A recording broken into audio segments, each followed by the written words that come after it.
Welcome to meeting number 16 of the House of Commons Standing Committee on Human Resources, Skills and Social Development and the Status of Persons with Disabilities. Pursuant to the orders of reference of April 11 and May 26, 2020, the committee is resuming its study of the government's response to the COVID-19 pandemic.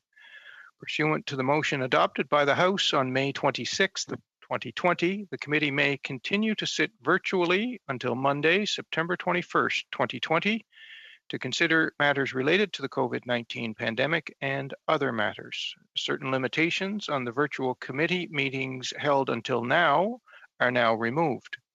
As just mentioned, the committee is able to consider other matters, and in addition to receiving evidence, the committee may also consider motions as we normally do. As stipulated in the latest order of reference from the House, all motions shall be decided by way of a recorded vote. Today's meeting is taking place by video conference, and the proceedings will be made available via the House of Commons website. The webcast will always show the person speaking rather than the entirety of the committee. Before speaking, please wait until I recognize you by name. When you are ready to speak, please click on the microphone icon to activate your mic. Before I get started, and this is especially important for the witnesses, I'd like to remind everyone to please use the language channel of the language they are speaking. So if you intend to switch from English to French and French to English, be sure before you switch to switch the channel. I would now like to thank the witnesses for joining us today. With us, we have appearing as an individual, Armin Alnesian. You know what? I really tried. Economist and Atkinson Fellow on the Future of Workers. And from Big Brothers Big Sisters of Canada, we have Matthew Chater, National President and CEO. Ms. Yalnesian, please proceed with your opening remarks. You have 10 minutes. Thank you, Mr. Chair, and thank you very much for the invitation to bear witness to this remarkably hardworking and august committee. Yesterday, the Bank of Canada told us that the worst could soon be over for the economy, though the pace of rebound is truly far from certain. For Canadian workers, recovery can't come soon enough. Last month's Labour Force survey saw Statistics Canada declare that in April, more than 1/3 of the potential labour force did not work or worked less than half their usual hours. Tomorrow's update is likely to show more of a he-covery than a she-covery. That is, more men returning to work than women. And that is deeply problematic for us all because of the role of households in the potential for the future economy.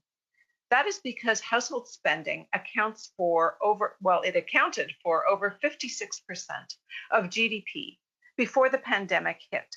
It's been a growing driver of GDP now for years because of falling business investment and actually stuttering exports. Household purchasing power has been propelling the Canadian economy, and women's incomes are critical to maintaining the strength of household purchasing power, particularly in the post-pandemic period. But it is unclear how many workers deemed non-essential during the shutdown will find their way back to being rehired. And so many of those workers who lost their jobs were women. Without question, the limiting factor for women's return to work is childcare. If I could put it most simply, there will be no recovery without a she-covery, and there will be no she-covery without childcare.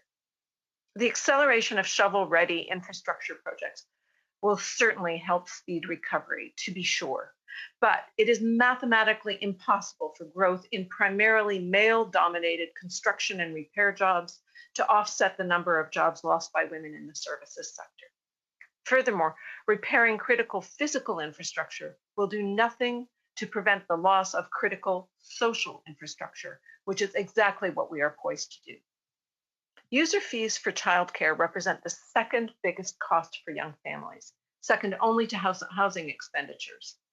Many families who lost incomes forfeited their spots in childcare facilities because of the high cost for simply holding that space. A lot of childcare centers will be affected, and childcare costs will undoubtedly rise even further because of the new requirements for physical distancing, dramatically increasing staff staff to child ratios, and adding new fixed costs for PPE, cleaning, and more space. We do not know what share of our ecosystem of childcare will shutter in the wake of the pandemic.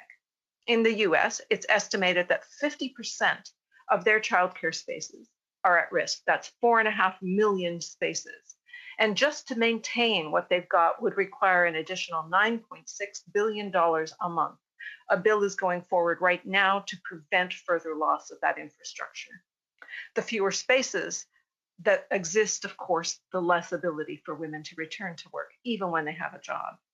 But the irony that is not lost on me, and I hope it won't be lost on you, is that subsidized childcare literally pays for itself. A study by noted Quebec economist Pierre Fortin and his colleagues showed that in 2008 in Quebec, each $100 of daycare subsidy paid out by the Quebec government generated a return back to the Quebec government of $104 for itself and a windfall of $43 for the federal government, who didn't put one thin dime into the program. But there's more. The KTEL version. Childcare can play a threefold role in recovery. Beyond simply facilitating women's return to work, and indeed being a source of employment, the decision to ensure that childcare is not just a holding tank so mommy can work, but actually affordable, high quality, and early learning, accessible programming for all families. If that's the approach we take to childcare, we will maximize the future of the next generation of Canadian children. We will lower public spending, and we will increase revenues for governments and society. Now, we may choose to act, or we may choose not to act, but whatever we do, we will reap what decision we sow now. US data shows that there's a return on investment between $4 and $8.75 on every single dollar invested in high quality early learning, particularly in neighborhoods where children are more at risk of entering school not being learning ready. But of course, the impact does not end with preschoolers.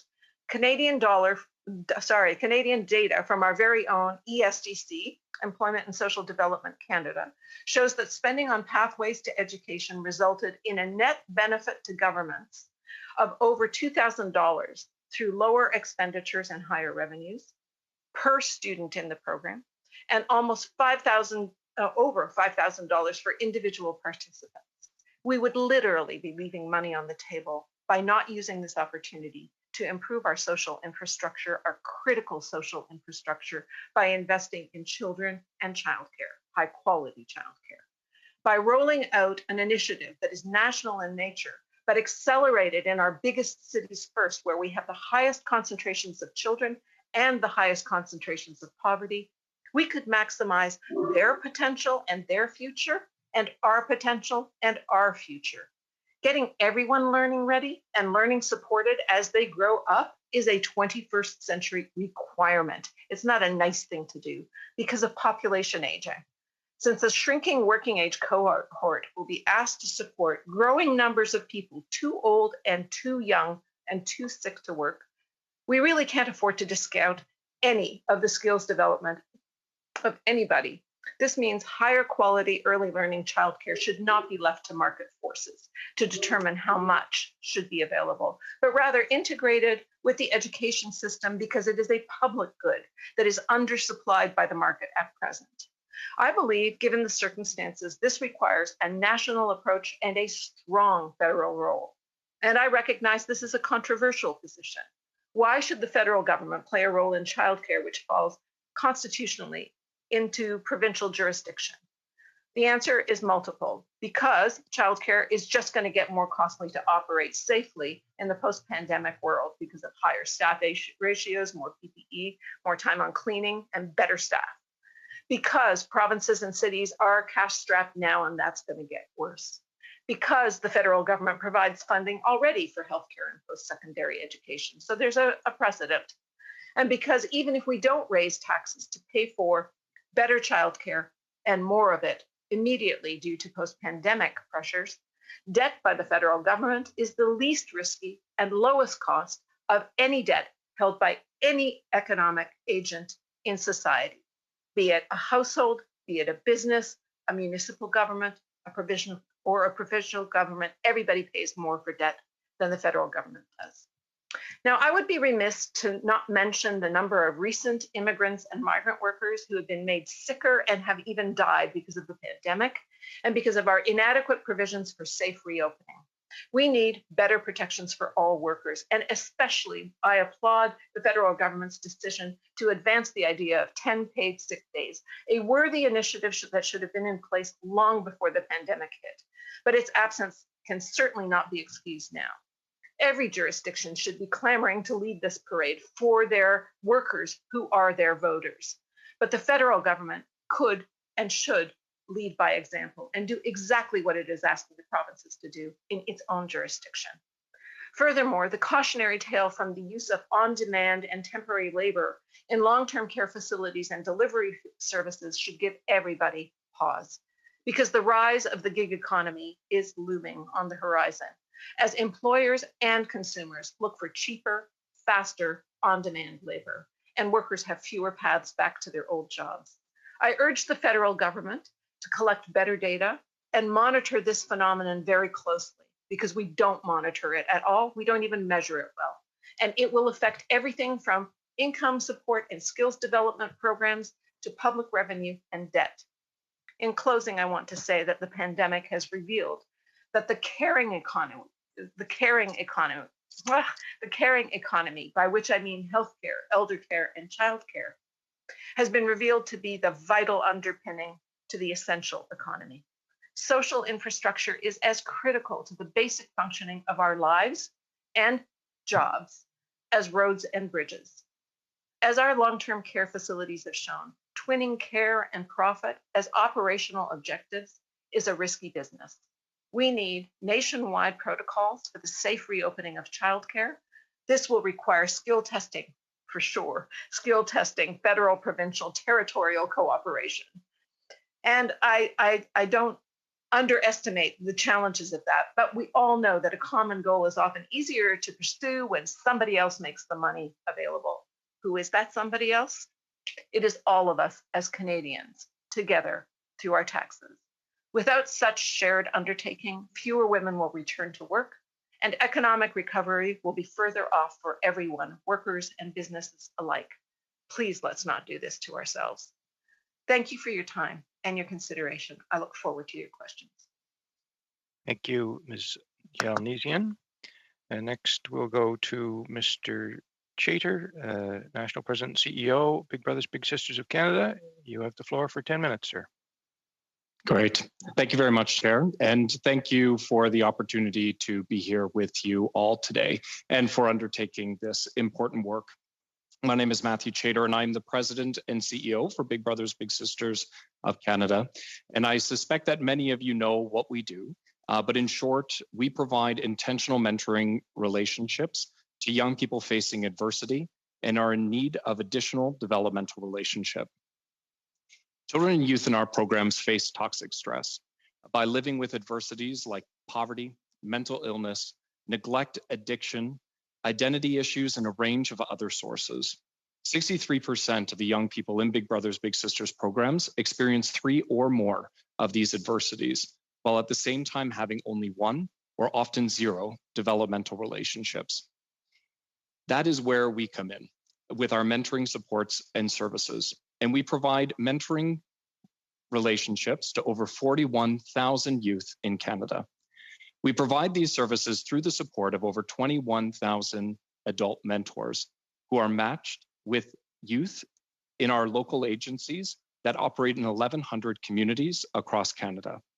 This amounts to over 4 million volunteer hours each year. Of particular interest to this committee, this work is a valuable investment in the country's economic future and our workforce, as research by the Boston Consulting Group found a return of 23 to 1 for every dollar invested in our mentoring, with those who have benefited from our programs more likely to be employed, earning more over the course of their career, being healthier both mentally and physically, and more likely to give back to their communities later in life in both dollars and in time. In other words, intentional mentorship through Big Brothers Big Sisters works, and we have been providing this critical frontline service in Canada for over 100 years through wars, recessions, a depression, and even previous pandemics. But we, like you, have never experienced anything like COVID-19 and its resulting human and economic impact. The pandemic has created two enormous challenges for us. First, our corporate and individual donations have slowed to a trickle.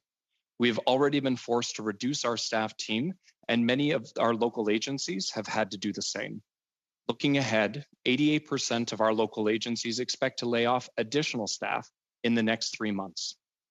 I have heard and appreciate concerns of some members about propping up charities that might have flawed business models before the pandemic.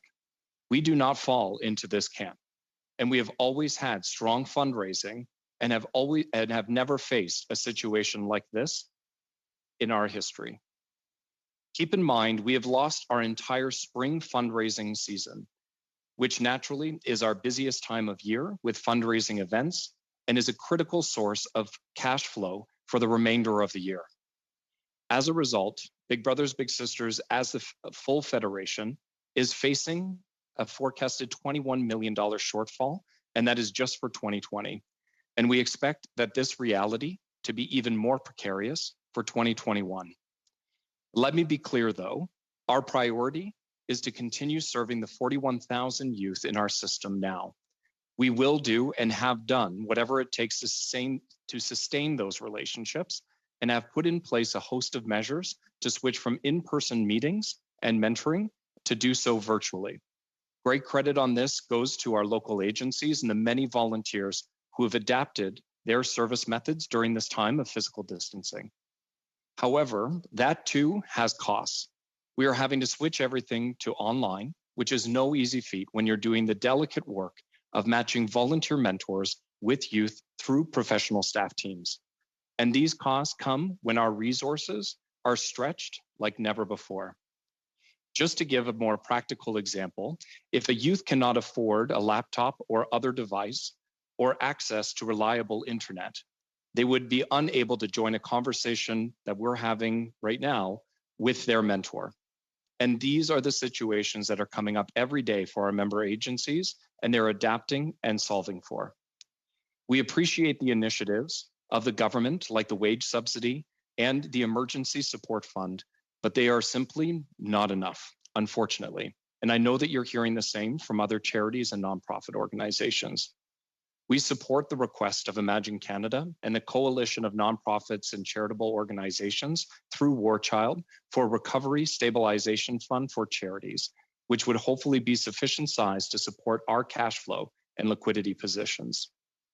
Now, what I just covered is what I would describe as the challenges that we face today.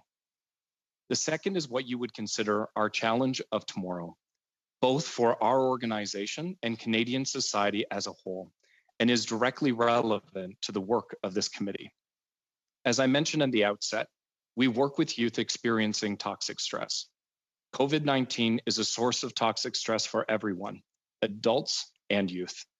But imagine what that is doing for a youth already living in isolation, for example, but who has no school systems and support systems to rely on, limited contact with friends, if any, and parents may have lost their jobs. Those youth facing the greatest challenges already before the pandemic, and those likely to be the most impacted by the pandemic.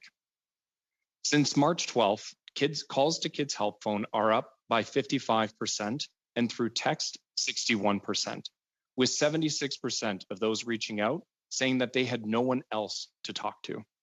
This is heartbreaking at any point in time, but more so now. We are grateful for the investments made by the Government of Canada in these services, and Big Brothers Big Sisters is a recommended program by Kids Help Phone for young people to reach out to provide ongoing mental health supports. But we are now in a position wherein we are unable or barely able to sustain our existing matches, let alone take an influx of new clients. To put that into perspective, we already had 15,000 youth on our waiting list before the pandemic. We expect and have already seen in many regions that number continue to grow exponentially as we come out of this and begin as community to heal from the devastating effects of COVID-19. And that will put further strain on our resources, both financially and volunteer. And while mentoring is critical for the youth mental health, keep in mind that today's youth are going to be entering the worst job market in 100 years, or perhaps ever. They will bear the financial and social costs of the pandemic, and therefore a mentor at this time is so valuable to help make sense of the world in just the simple act of giving hope where it may be lacking. As I mentioned earlier, the data clearly shows that mentoring through Big Brothers Big Sisters works in terms of future employment and earnings. In other words, it helps emotionally and mentally, but also economically. So therefore, my appeal to you today is twofold. First, the implementation of a sector stabilization grant for charities and nonprofits, as has been recommended by Imagine Canada and others. Or if that is not possible, to address our $21 million shortfall directly, given our role in providing frontline services to youth. And rest assured that 90% of every dollar that Big Brothers Big Sisters of Canada is bringing in during this time goes directly to support the children and families through our member agencies. We are one of the few youth-serving organizations that does not require bricks and mortar to continue providing frontline services. We reach right into the homes of vulnerable youth in Canada, offering critical, life-saving relationships. Second is to start thinking about the recovery period and the tremendous strain that will be put on young people and frontline service organizations like our own, particularly around youth employment. We do not know how this social experiment ends or what its long-term effects will be. But we do know that without additional ongoing positive relationships to buffer the toxic stress I spoke about earlier, research tells us that the next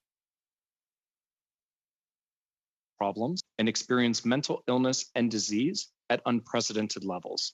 This is costly and preventable with the modest investments in comparison today. Our focus at Big Brothers Big Sisters is on service continuity and the future of thriving communities across Canada. And we need the ongoing support of the federal government for that. Finally, I speak to youth on a daily basis, as I suspect many of you do as well. And I struggle tremendously to process the impact of what is happening as a result of the pandemic on their lives now, as well as into the future. And layered on top of that, the complexities that we're seeing within the racialized communities as well, to have to navigate the uncertainties of a global pandemic, as well as face these continual systemic challenges is truly challenging.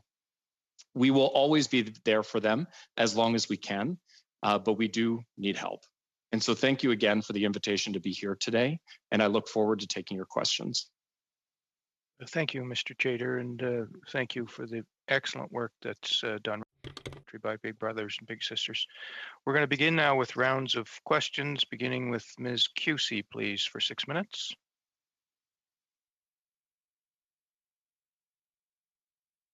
Thank you, Chair. And thank you very much to our witnesses for being here today. And thank you very much to Big Brothers and Big Sisters Canada for all of the work that you do. You mentioned you've had to adjust your programming significantly in terms of both layoffs, doing things virtually, as well as moving many programs to online. What other things have you done to adjust your programming? I'm completely overwhelmed as it is by the pandemic, certainly, but in hearing the response that you have to provide for so many young people who are the future of our nation, I struggle to even comprehend it. So what other ways have you found useful to adjust your programming during this most difficult time, Matthew? Yes, we've so monitoring the match relationships and bringing those relationships together in the virtual space is only one element of our business, but also having to look at training our volunteers in the virtual space, undertaking enrollments as well.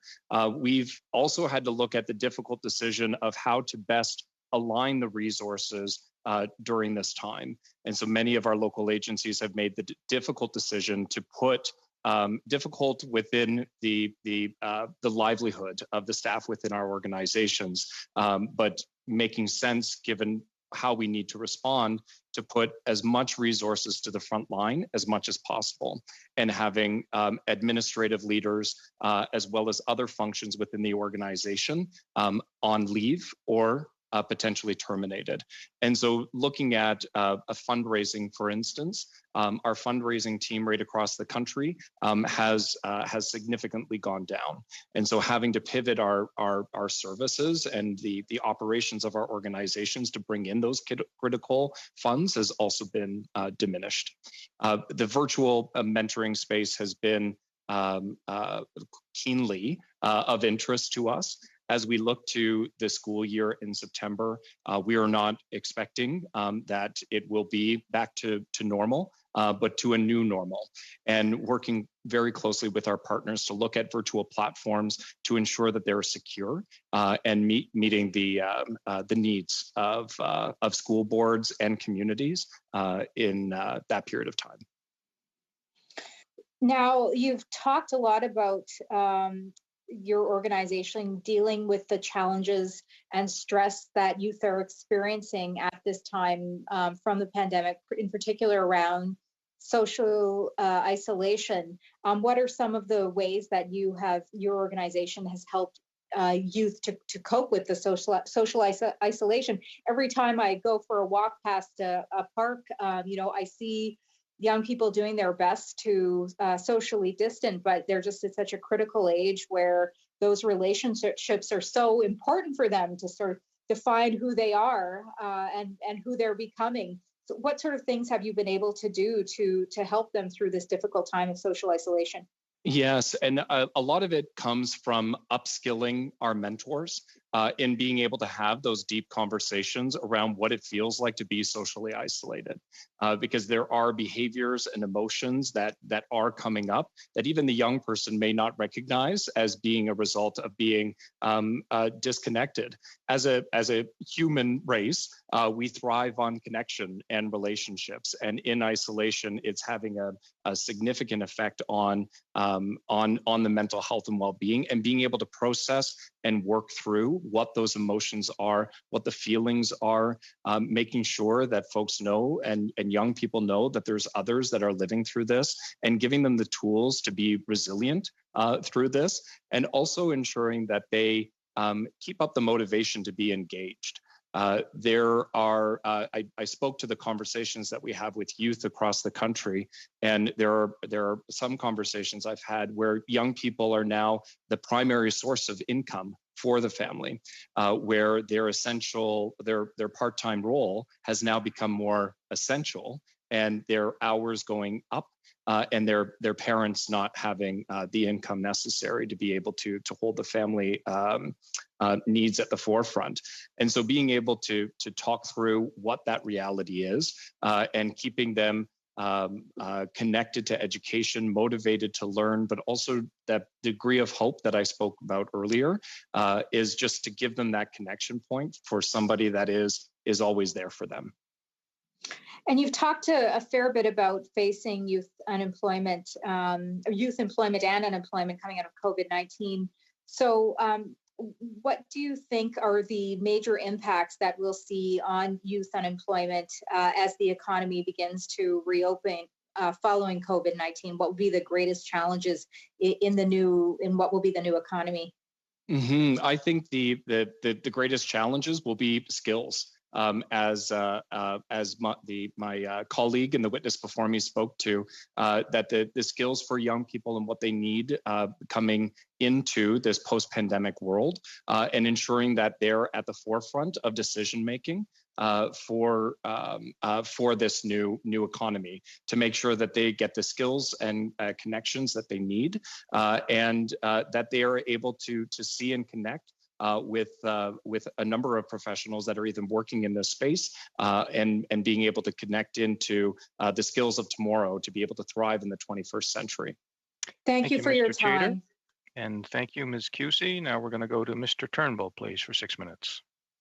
Thanks to the chair. Thanks to both our witnesses for being here today. I really appreciated your opening remarks. They were very thoughtful and thought-provoking. Mr. Chater, I have questions for you mostly, but listen, I want to just acknowledge the fantastic work that your organization does. Before getting into politics, I spent over a decade working with charities and nonprofits across Canada. I had multiple opportunities to run into your organization, and the work you do in my community in Whitby is fantastic, but right across the country, you're a source of Canadian pride. And the services you provide to at-risk vulnerable youth is essential. So I just wanted to start there with a clear acknowledgement of the work that you do. I am concerned, of course, by the many stats that you've provided here and the escalating costs. And, I think you've shown great adaptability and resilience already. But I wanted to ask you a little bit more about the switch to online, and you said that that's costly. Could you give us a bit more detail on how costly that is and whether you've been able to access any supports in that regard?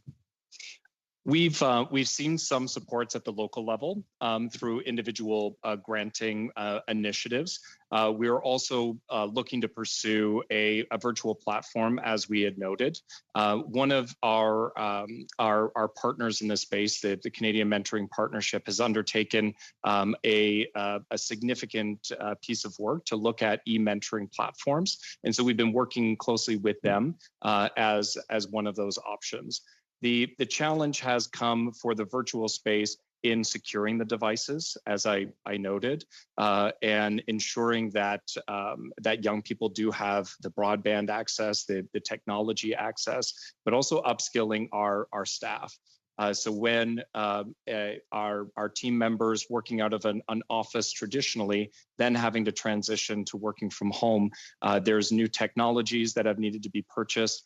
We have seen some supports at the local level. At the national team, we've largely worked virtually, but in the connection between mentor and mentee, it's trying to do so in a way that is safe and respectful of their privacy and their ability. We had to pivot with some of the platforms that we've used.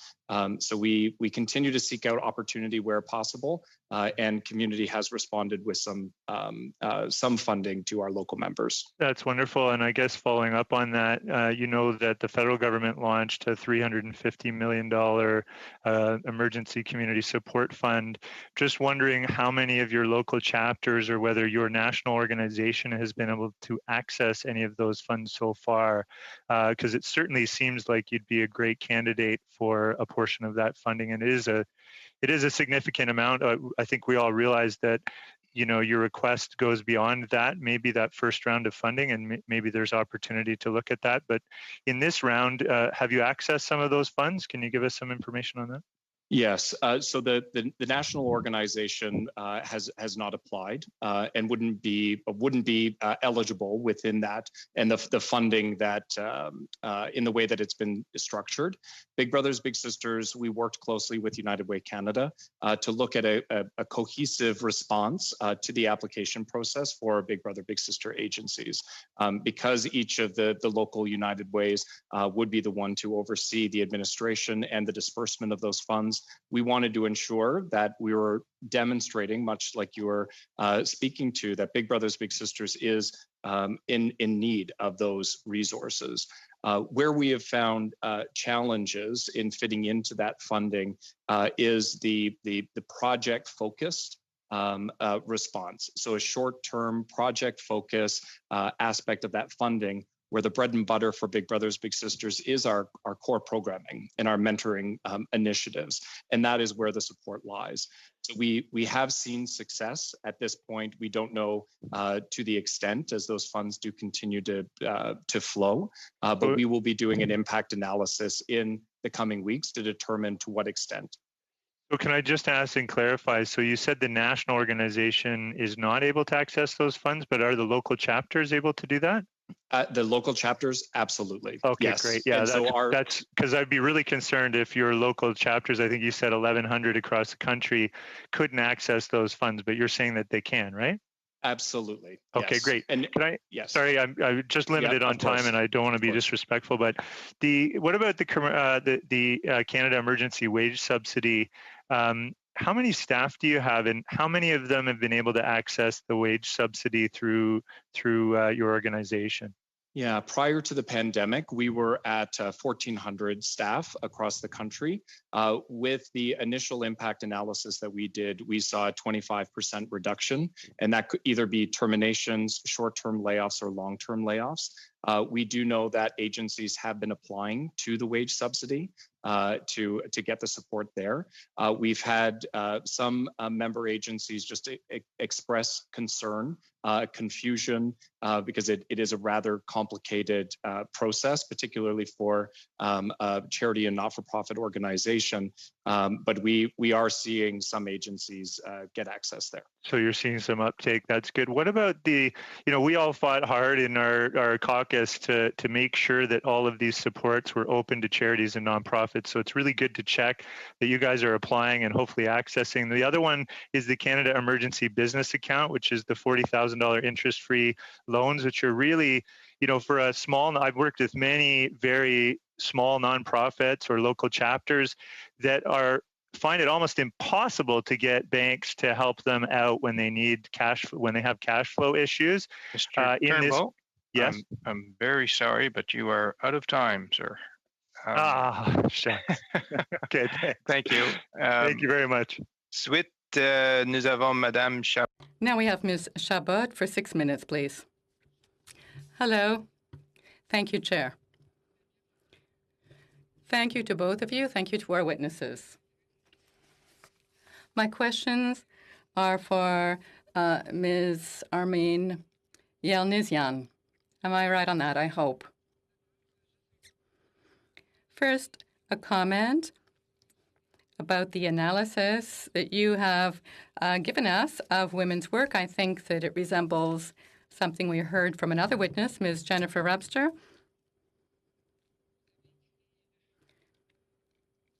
In fact, I think you wrote that, mathematically, women who represent 50% of the workforce may, unfortunately, not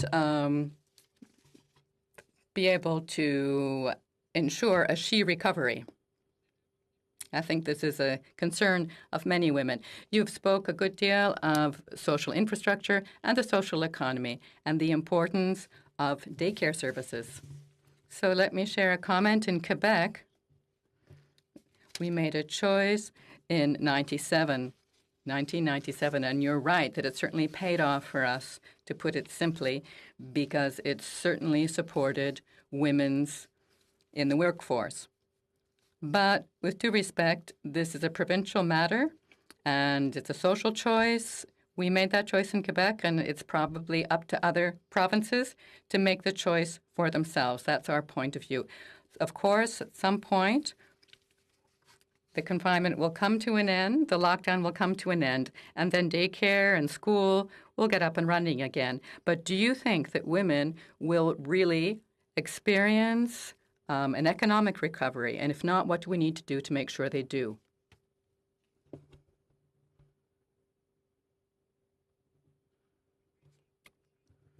Recognize that my comment is controversial in the context of jurisdictions. I tried to make my case as to why I believe that in the pandemic period, because in most schools are not open and child care centers are closing. And so consequently, to maintain critical social infrastructure that needs to exist across the country, my view is that the federal government needs to step up to the plate. Not just on physical infrastructure, but on social infrastructure. And this, of all the social infrastructure, this is the most critical to regaining recovery for men and women, for households, and for the entire superstructure of businesses that rely on household purchasing power. I don't see how we're going to do it province by province. I think too many provinces are going to be cash strapped in the wake of this jurisdiction. Our ecosystem of childcare support is in some measure, and we don't even know which measure, we count the system so poorly in Canada. It partly publicly partly delivered through not-for-profit private sector organizations and partly through for-profit private sector businesses. And it's unclear which of these are going to survive. Without federal support, I do not believe it is going to be possible to sustain the infrastructure. As I mentioned, better measurement is done in the United States, and there they estimate they're going to lose 50% of their capacity. Excusez-moi, I'm sorry. My question is to know what economic measures do you foresee, apart from social infrastructures, whether we share or not, as to what Canada should do? In some provinces, there are other situations, but those are social choices to invest or not in social infrastructures, and I'm pretty proud of Quebec in this regard. But my question is that there will be a recovery. We have the CERB, as you know. We've saved a lot of women thanks to the CERB. If it was only the employment insurance, we would have lost a lot of women in this regard. So we hope that the CERB will be extended. But within the economic recovery program, what could be introduced to support women and girls? Referencing childcare. Sorry, I'm getting a weird echo. Is that a bit better for everybody over there? If I lean in a bit? It's precisely why I'm turning to childcare as both a source of employment, a liberator for women who do find work to be able to get work, because without childcare, they can't return. The schools are not opening until possibly next fall, and childcare centers and camps are shut down. Unless we do something to permit women who do have jobs to return, we're going to see even more of a recession amongst women. I just need to hammer away at this point. I don't think it is a provincial question alone. CERB was really important to keep people at home during the contagion, 100%. I'm very proud of both the government of Quebec and its approach to childcare and the government of Canada and its approach to helping people stay home safely. To contain the contagion. But CERB was precisely designed as a disincentive to work. That is what its purpose is. Extending it during a reopening makes no sense. We need different policies to get people back to work. And in particular, to get women back to work, we need to stop putting up barriers to them getting back to work. And because Quebec is more advanced, doesn't mean the rest of the country doesn't need help in catching up. And in fact, Quebec could be doing, as you know, an even more aggressive job of reaching into low-income communities with very high-quality subsidized care for early learning and development, because so many immigrant families and low-income families send their kids to school not learning ready.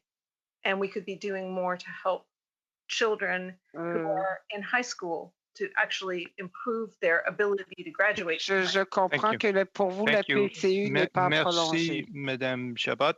Thank you, Mrs. Chabot. Merci, Madame Yel-Nissen. Please. Thank you very much, Mr. Chair, and I thank our witnesses for their presentation. I'd like to ask first my question to Ms. Yel-Nissen. Hopefully that's not too far away from the actual pronunciation. I appreciate actually your presentation in presenting a feminist analysis of the impact of COVID for women particularly, and the post-COVID actions that needs to be taken. So focusing on the childcare piece, because I've heard from constituents in my riding already who are very worried about it. Some of them are seeing their maternity leave coming to an end, likewise their paternity leave coming to an end. And as you indicated, the childcare services are inadequate to begin with before COVID, and now many of them are having to operate in half capacity because of social distancing requirements and so on. So in light of that, am I hearing correctly from you to say that what we need is a national childcare strategy? And I wonder also, what are your thoughts on the paternity and maternity leave? My constituents are actually asking for the government to extend the maternity and paternity leave period. So I'd just like to get your thoughts on that.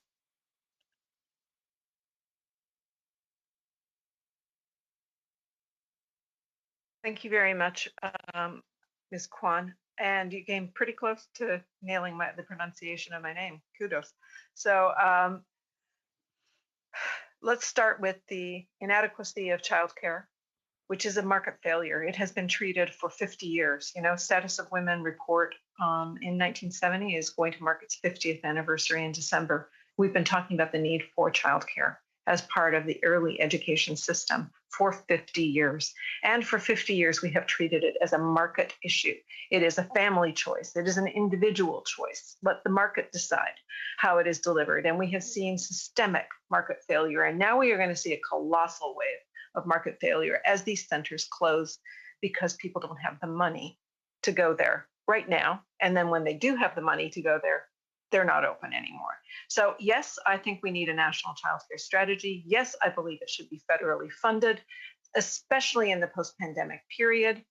It needs to be, we need to have national protocols for safe reopening. It's going to mean very different staff to child, adult to child ratios, more physical distancing, absolutely guaranteed supply chains for PPE. This is not an individual province's problem, just like the pandemic wasn't an individual province's problem. So yes, I believe we very strongly need a national strategy that is federally funded to get us through to the recovery safely. With respect to maternity and parental leave, paternity, maternity, parental leave, we know that childcare, the most expensive form of childcare is infant care. And we also know around the world, probably in 99% of cases, the best caregiver for infants is the parent. So we could be saving money and providing better care by extending that care, indeed, and looking at what other jurisdictions do to help parents be able to afford to stay at home. But I can guarantee you, if we're doing it at 55% income replacement, again, Quebec is the outlier, and we need to learn from the best in this country, and we need to be mirroring this across the country. But we have to do better than 55% income replacement, because low-income parents cannot afford 55% of their already low income. So we need to do something better than just an EI-based 55% income replacement rate.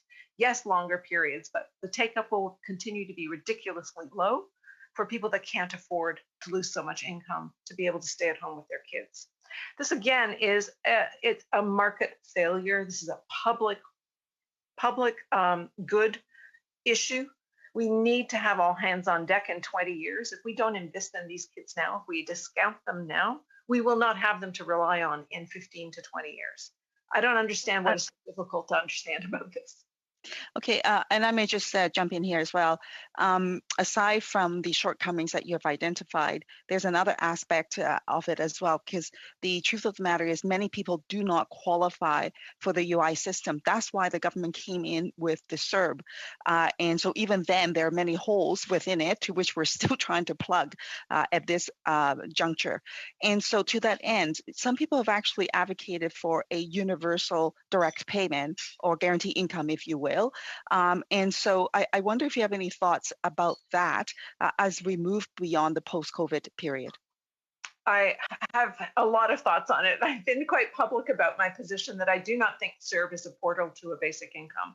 And I don't think a basic income is the right approach, given the needs that we need. We need basic services. We need good, excellent basic services. We don't need money. We need to make sure everybody is, well, some people need more money. I mean, social assistance rates across this country are appallingly low. They're inadequate, and they're riddled with all sorts of precocious ways of kicking you off of social assistance. But that's a different conversation than a basic income.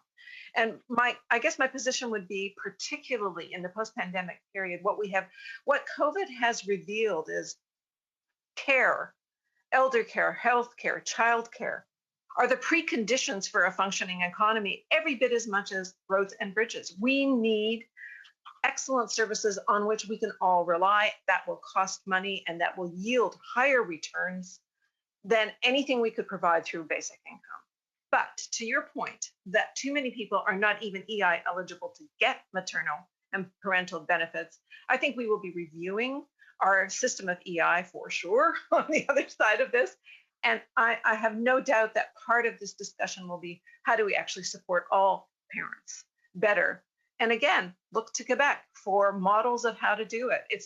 We are not without models of how to do it, and we need to actually suck it up and get going with how to do it right for most people. Thank you, Ms. Yalnizan, and thank you, Ms. Kwan. Now we're going to go to Mr. Viss, please, for 5 minutes. Thank you, Chair, and thank you to both our witnesses for some excellent testimony. Ms. Yalnizan, I appreciate your comments about the role of the federal government, but I also believe that there are ways to uphold the constitutional jurisdictions of provinces and territories while responding to some of the very important policy or the economy of care, including childcare, that you referenced in your remarks today. But first off, so I am a father. I'm 35 years old and I was elected last year, so I know full well the cost of childcare, being in a family of 2 working parents, both grinding it to get ahead and paying in excess of $1,000 a month for childcare. That's my reality before being elected and now.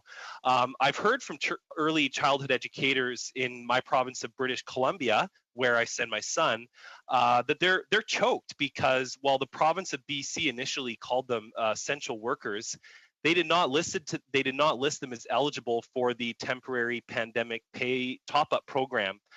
In your opinion, should early childhood educators that work in daycares and Montessoris have been listed as essential workers?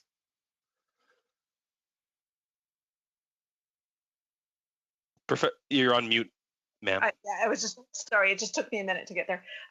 Yes, it's the short answer. I mean, in Ontario, we had essential workers, essential workers supported by free round-the-clock childcare for shift workers. That gives you a sense of how essential they were, so that we get our essential workers doing their essential work. So yes, they should have been deemed essential workers. We should put them in the public education system. Okay, thank you. Should be part of free education. Can I just say something to the chair, please? I have also been asked to provide testimony at FINA, which starts in a minute. I'm going to have to leave in 1 minute. I had no idea this was going to go on this long. So I'm afraid I'm going to have to duck out. Can I ask you one more quick question before you go? Right now, I believe when I did my taxes last year, I could deduct up to $8,500 for childcare expenses, but my childcare expenses far exceeded $8,500.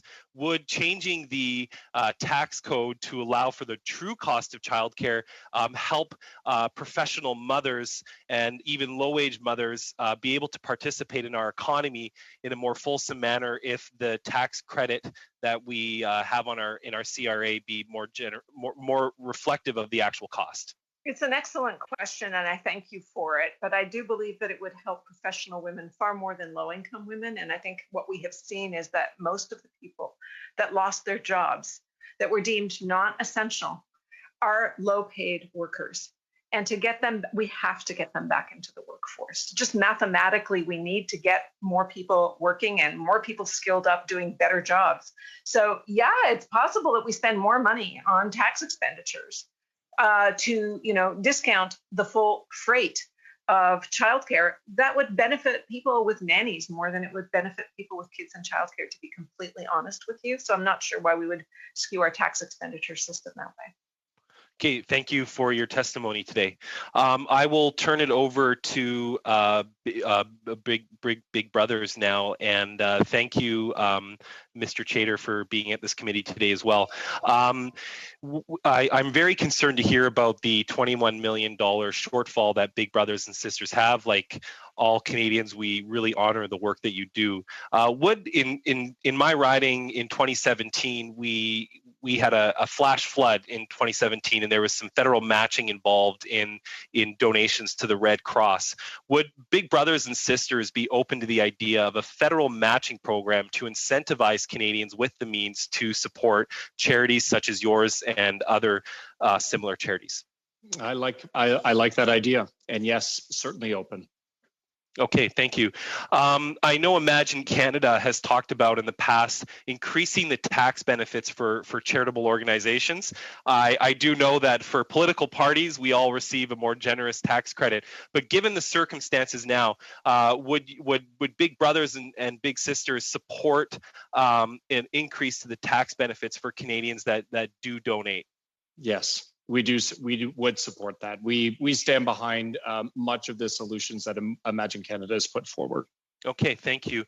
From speaking with my local police officers, and you did touch on this a bit, and from other anecdotal encounters I've had with constituents, I've heard a lot of unfortunate accounts that domestic abuse has increased during COVID-19 related isolation measures.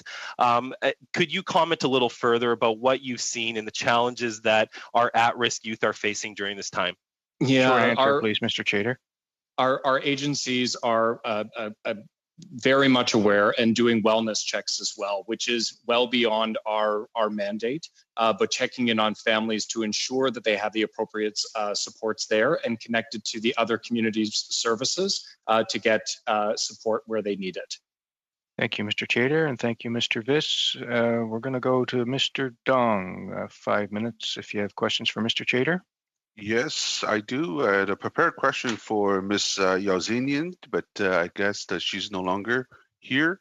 I will split my time with Mr. Vong, so please give me a heads up at 2.5 minutes, Chair. Okay. So to Mr. Chater, to Mr. Chater, good afternoon. Thank you very much for coming to the committee.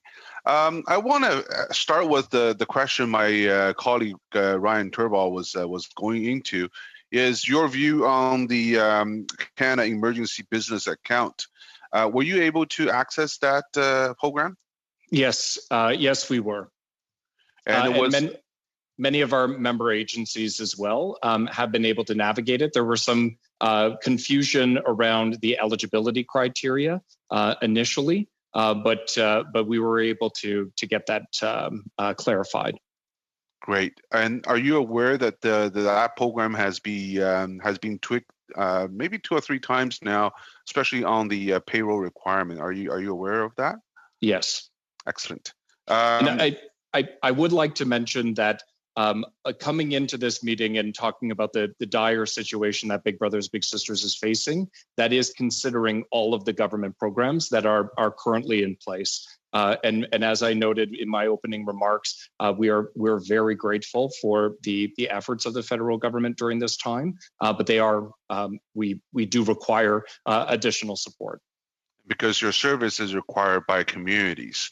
There's quite a bit of demand. Speaking of demand, yes. I represent a riding where there are a lot of newcomers to Canada that choose to reside and work. Can you tell us a bit of your services and programs and demand or observations you've seen in, especially coming from the newcomer communities? Mm-hmm. We see a significant demand, and many of our organizations across Canada have various programs in order to be able to match either newly arrived Canadians with young Canadians that are newly integrating into community and to get those supports.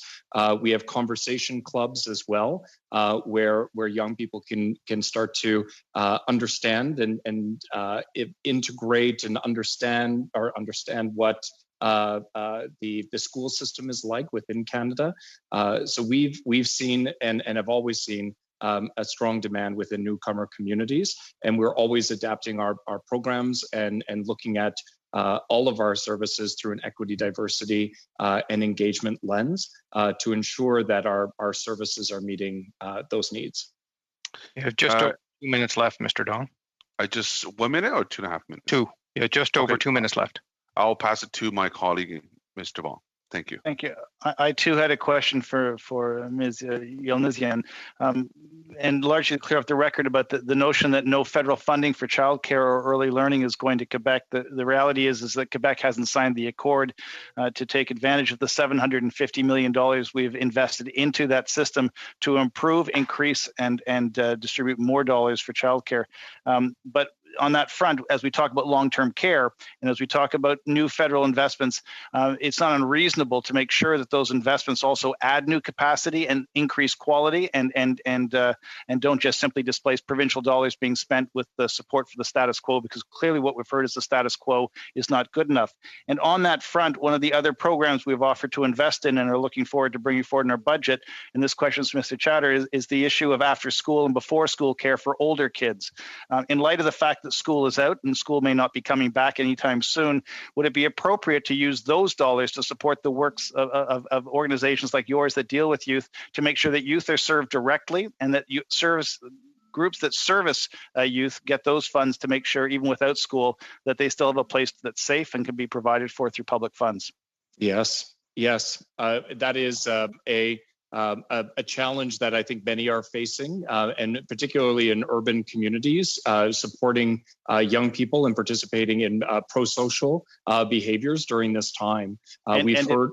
Yeah. Sorry, and if school does reopen in the fall, and students return to a place that may be safer than their home in some circumstances, investments into pre and after school care is critical to make sure that there are safe places for their needs to be met.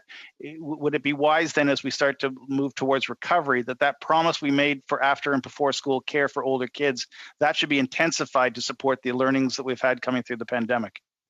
I'm not able to speak to before and after care policies. Big Brothers Big Sisters operates outside of before and after care, but in any supports that we have in order to be able to keep youth connected to adult mentors, and whether that is before or after the school setting, would be appreciated.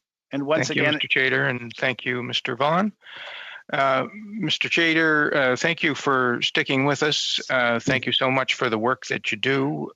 We are going to suspend now for 3 minutes while we sound check the next panel.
To thank our Point witnesses. of order?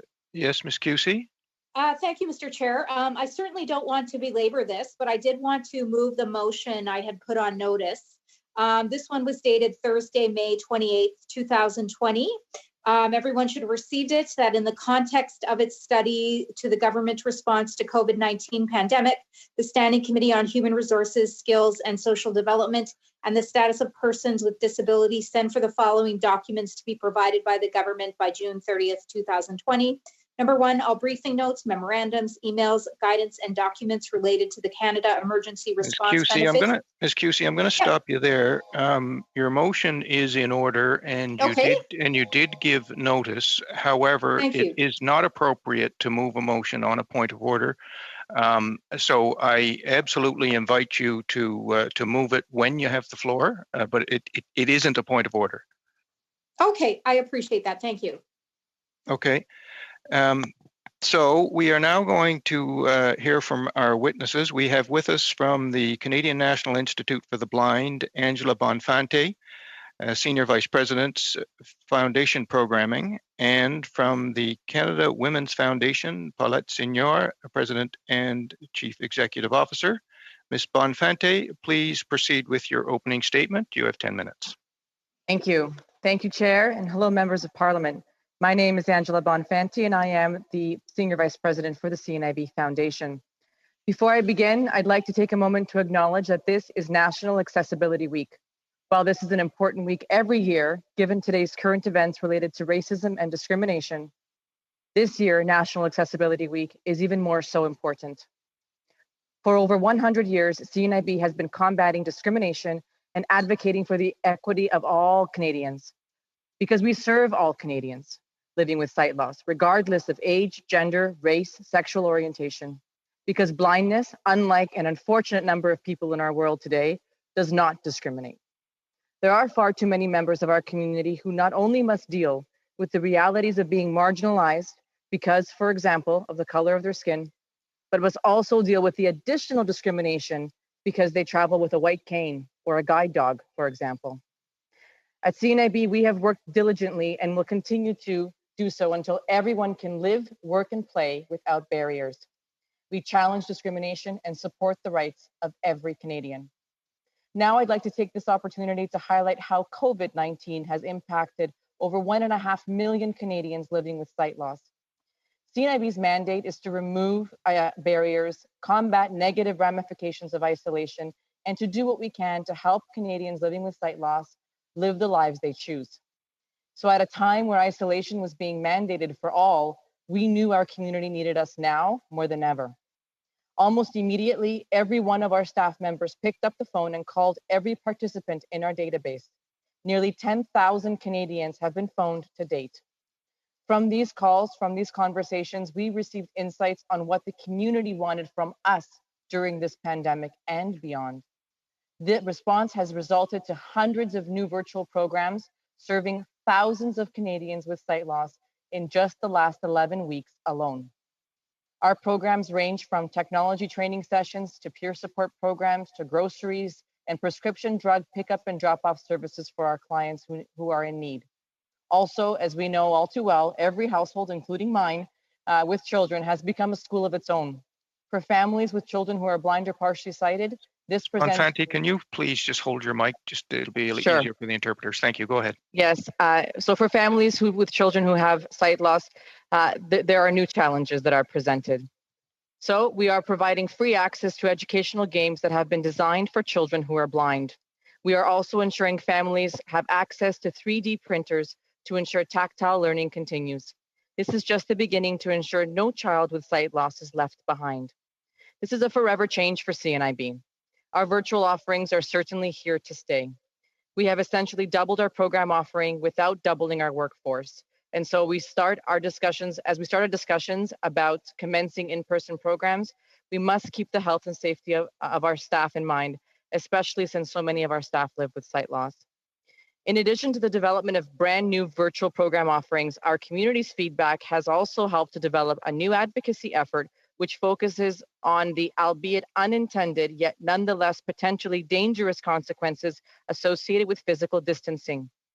Shortly after the pandemic hit, we heard from participants who were receiving negative attention and facing discrimination while using sighted guides to access essential services. Many individuals who are blind or partially sighted rely on sighted guides to help them safely navigate the grocery store, the pharmacy, their doctor's office, and the bank, for example. In response, we launched a public awareness campaign with significant media coverage. We sent open letters to legislators, police services, transit commissioners, and supermarket and pharmacy chains to ensure Canadians with sight loss receive the appropriate accommodations during this time. We also raised awareness about physical distancing and guide dogs. While guide dogs are trained to help their partner get from point A to point B, they do not understand physical distancing. These are not the only issues we've heard. This pandemic has caused great anxiety for the disability community, including Canadians with sight loss. As part of the Canadian Council of the Blind survey, more than 80% of respondents were worried they may not be able to pay for groceries, prescriptions, or even their monthly bills. While we applaud the government and the opposition parties for approving legislative changes to create the Canada Emergency Response Benefit Program, it may not be available to many Canadians living on or below the poverty line because of the minimum $5,000 income required to qualify for the program. We understand that employment insurance is available. However, the CERB provides more money simply, and it would be very much welcomed by a population where the majority's income is less than those without disabilities. We also acknowledge the letter Minister Qualtrough sent to the provinces urging them not to claw back disability benefits, and we urge further advocacy from the federal government with the provinces on this most important issue. I would also like to highlight that the CERB provides a monthly benefit of $2,000, but the Canada Pension Plan disability benefit provides a maximum of $1,300 with an average monthly payment of $971. CNIB strongly recommends modernizing the CPPD in line with the CERB. If a pandemic can show that Canadians, regardless of abilities, at least need $2,000 a month to survive, it should be no different for people with disabilities who are unable to work. Emergency response funding for people with disabilities is greatly needed today. If seniors have access to a one-time tax-free payment of $300, people with sight loss deserve something similar. With all of this in mind, I would like to ensure accessibility and inclusion is at the forefront of decision-making as the economy begins to reopen. Our world is inherently tactile, and this is especially important to Canadians who essentially see the world through touch. With a rapidly growing appetite to do everything contactless, we simply cannot eliminate the elements of a tactile world completely. There would be great dangers and barriers for Canadians with sight loss who rely on these elements to safely live safely and independently. As we slowly lift physical distancing measures and reopen the economy, businesses, small to large, should look no further than people with disabilities. People with disabilities live lives full of obstacles, and they are left often on their own to get over, under, and around these obstacles and live successful lives. They are natural innovators and advocates. We believe this is exactly the type of talent organizations need at their table as they open their doors. This is not the time to put accessibility and inclusion on the back burner. It is the time to put it on the forefront, as it will create such an incredible value to the Canadian workforce. This is not simply the right thing to do. I assure you, this is the smart thing to do for business. This past winter, CNIB submitted a pre-budget consultation recommending the federal government fund CNIB's employment program called Come to Work. The program connects job seekers who are blind or partially sighted with employers who want to discover the full potential of Canada's talent. Now is the time to continue this critical work. Finally, I must highlight the need for financial support for Canada's nonprofit and charitable sectors. Since March, the CNIB Foundation, like many other organizations, many whom you've heard from already, has seen significant decrease in donations. It is what we need to continue our business. Even with the help of the Canada Emergency Wage Subsidy, everything we do to support Canadians with sight loss could very well be in jeopardy if we do not raise funds we need. As a result of the pandemic, we expect to see our revenue to continue to decline for the next months and potentially years to come. We are urging the federal government to prioritize financial incentives for organizations who serve the most vulnerable in our society, such as many Canadians living with disabilities. At this time, I'd like to thank the chair and the committee members for giving us an opportunity to highlight the impacts of COVID-19 on Canadians with sight loss. I'd be most happy to answer your questions. Thank you, Ms. Bonfanti. Next, we have Ms.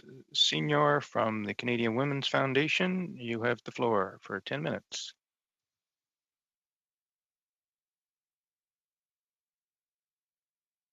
Thank you very much. My name is Paulette Senior, President and CEO of the Canadian Women's Foundation. I'm pleased to be presenting to you today. The Canadian Women's Foundation, it's Canada's only national public foundation for women and girls, and one of the 10 largest women's foundations in the world. Over 3 decades now that we've been around, we've been granting and doing work that has been focused on moving women out of poverty, out of violence, and into safety and confidence. Thank you for the invitation to appear before the committee this afternoon to discuss the urgent question of the government's pandemic response. I say urgent because of the mission of the Canadian Women's Foundation, which is transformative change in the lives of women and girls in Canada, and the COVID-19 pandemic has heavily impacted women. Women's safety, livelihoods, and well-being have all been put at risk, and most severely for women from communities that are marginalized by systemic discrimination. The pandemic has shone a penetrating light on gender-based violence, women's job losses, care work, and the need for childcare. The federal government has taken many helpful steps to date. As the economy reopens, federal investments will be crucial to women's safety, economic security and well-being, and to gender equality. Recovery investments must include all women, especially those facing deep systemic discrimination, and continue to advance equality gains. Achieving that will require applying an inclusive gender-based analysis with an intersectional lens to the process of designing government recovery investments. More than 60% of the 1 million jobs lost in March were lost by women. April employment figures showed a sharp decrease in men's unemployment as construction and non-essential manufacturing halted. But by the end of that month, women still had experienced greater losses at 32%, and men at 29% had lost their jobs or the majority of the work hours. Those job losses are highly concentrated among the lowest earners. For women earning $16 an hour or less, a highly racialized population, in fact, job losses February to April were over 50%. The top 10% earning $48 an hour or more experienced only a 1% loss of jobs, and women lost all of those. Overall, women earning the lowest 20% of wages experienced job loss at 50 times the rate of top earners. This is a type of granular data revealed by intersectional gender-based analysis needed to support recovery investments. The majority of women workers, about 56% or so, are employed in occupations grouped as what we call the 5 C's: caring, clerical, catering, cashiering, and cleaning. These jobs are largely either care work directly involved in pandemic response or retail work with an uncertain return to work date. How much of the job loss experienced by women will be long-term remains to be seen. In the long term needs to be seen, but it will be significant and likely focused in retail. This is no time for shovel-ready physical infrastructure projects employing a workforce that is 90% men. Construction has reopened in much of the country, and tomorrow's employment numbers will likely reflect that. It is time to implement the social infrastructure that supports women's return to work. Quick implementation of the Canada Emergency Response Benefit has been a helpful income support strategy for those who can access it, but a plan is needed for women whose employers cannot reopen after 16 weeks and are facing long-term unemployment. Employment strategies need an intersectional gender-based analysis and need to address the existing structural issues, like the wage gap, exacerbated by the pandemic. The federal government needs to lead a process to implement the announced 10 paid sick days and to continue to emphasize income supports. Women, largely Black and racialized women, predominate in the care sector, providing frontline support and containing COVID-19, all too often from precarious part-time jobs in high-risk conditions and without paid sick days. Women make up as much as 90% of personal support workers working in long-term care homes and providing home care in the community. More than 65%. Pardon, est-ce que j'entends pas la traduction en ce moment? Je suis désolée d'avoir coupé. No, pas du tout. C'est approprié. Just hold for 1 minute there, Ms. Senior. Madame Clerk, est-ce qu'il y a un problème avec la traduction et est-ce que c'est quelque chose qu'on peut régler? Yes, just give me 1 minute. I'll confirm with our tech team. Okay.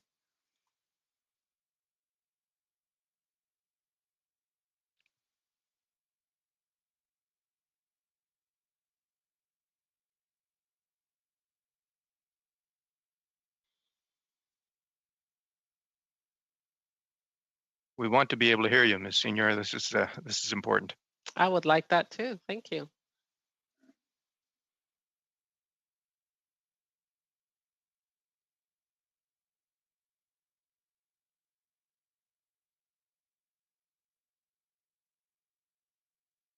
Ms. Senior, can you just confirm that you are on the English channel? If you check at the bottom of your screen. Confirming that now. Yes. Let me just make sure.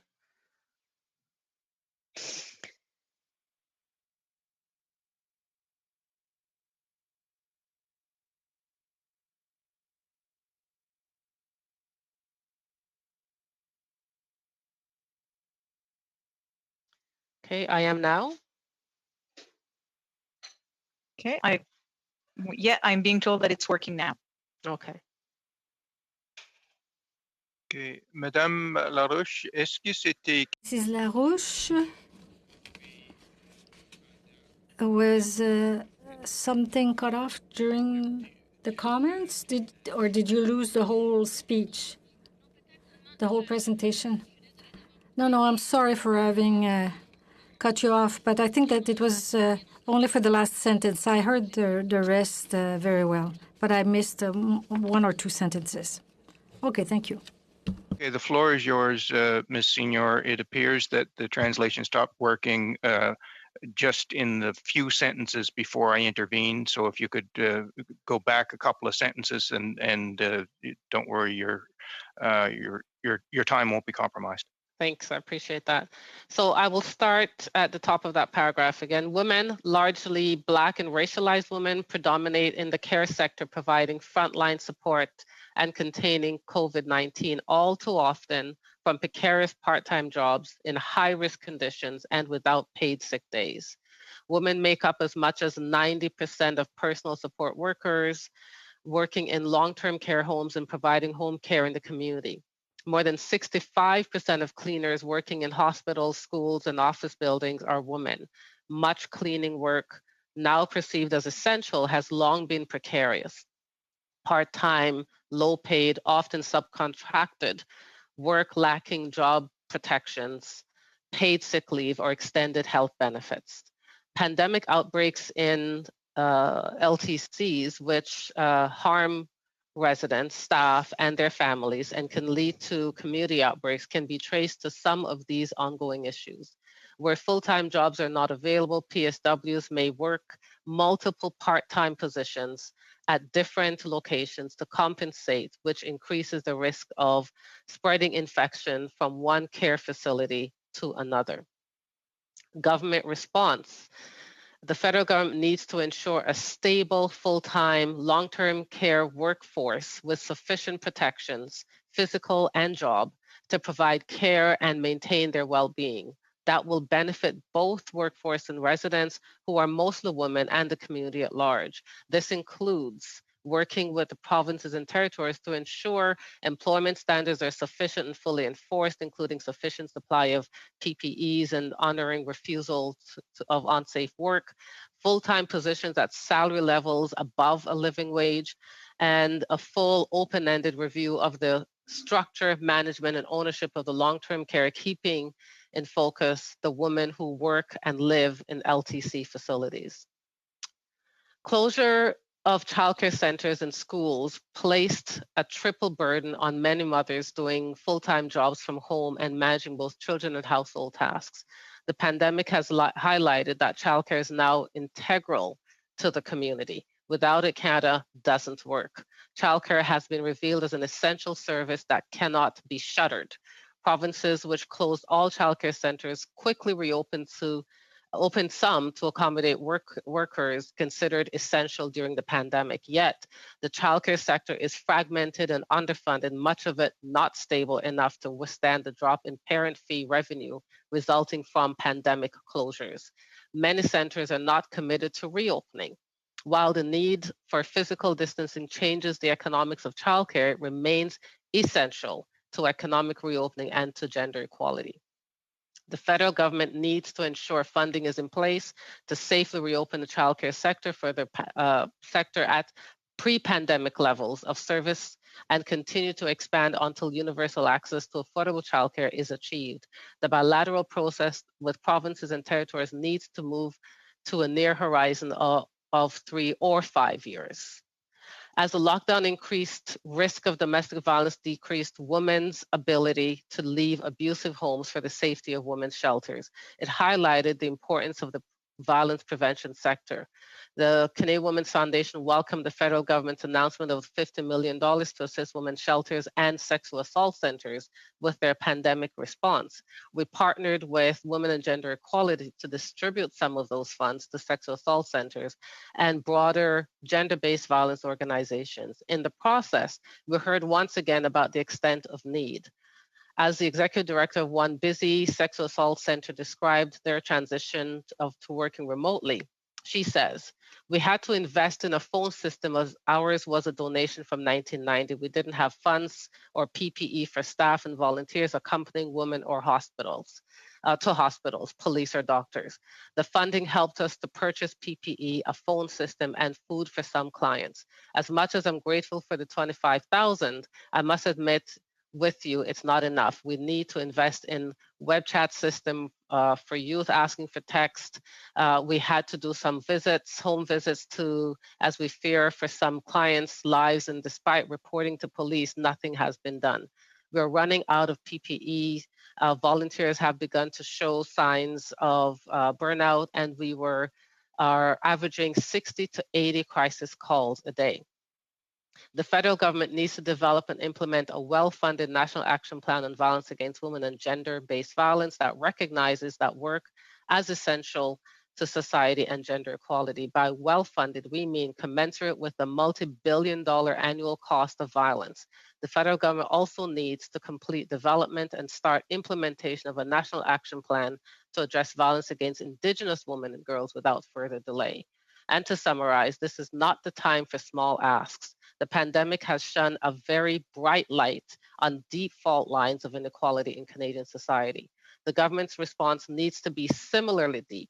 The structural change outlined will respond to needs of women marginalized by systemic discrimination, Black and racialized women, First Nation, Métis and Inuit women, women with disabilities, and LGBTQ2S and gender non-conforming people. It will strengthen our social systems to provide the sufficient care in times of stress, including for an aging population that is largely women, and continue to advance gender equality. Thank you for your time and attention. I look forward to your questions. Thank you, Ms. Senior. And we're going to begin with questions and or motions. Beginning with the Conservatives, I'll recognize Ms. Cusey.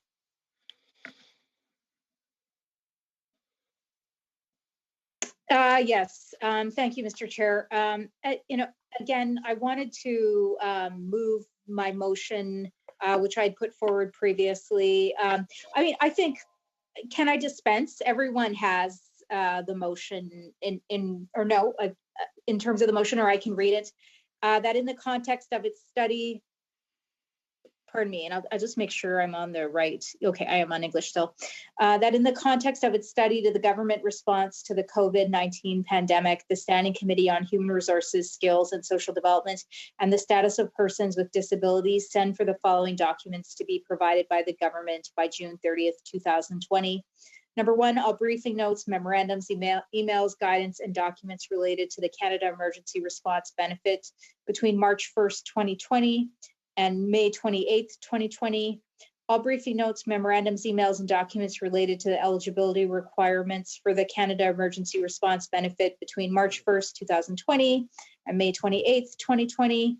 3, all briefing notes, memorandums, emails, and documents related to potential fraudulent cases of the Canada Emergency Response Benefit between March 1st, 2020 and May 28th, 2020. And 4, all legal opinions sent to the government by briefing notes, email documents, or other forms of communication related to the Canada Emergency Response Benefit between March 1st, 2020 and May 28th, 2020. Thank you, Chair. Thank you very much, Ms. QC. So just to advise the witnesses, the motion is in order and it is appropriate for the committee to deal with it. So please bear with us. To my colleagues on the committee, if you wish to speak on the motion, please use the raise hand function and I'll develop a speaking list. So I see Ms. Kwan. Go ahead, Ms. Kwan. Thank you very much, Mr. Chair, and I'm hoping that we can perhaps dispense with this quickly. So I have a couple of proposed amendments to make to the motion. I think getting information is important, and I think we would all support getting that information. However, I would like to propose that we change the timeline. I know and understand that officials at this moment are very busy trying to provide services to Canadians, and perhaps we can change the timeline to the end of August, August 31st, for the materials to be made available to the committee. So that's one amendment, Mr. Chair. I have another proposal regarding the amendment, and that is in terms of the documentation, these kinds of motions has been moved in other committees as well, and whether instead of having the documents to apply for every single staff person to be retrieved for this committee, perhaps we can limit it to ministers and senior officials. And senior officials meaning deputy ministers, assistant deputy ministers, and directors of department. And I think that will limit the scope somewhat, but nonetheless, we'll get the pertinent information for the committee's perusal. Last but not least, Mr. Chair, I would like to suggest that the request for legal opinions be deleted at this time. And so I believe that's number 4 in the motion, the fourth item on the motion. And hopefully these will be deemed to be friendly amendments for Ms. QC.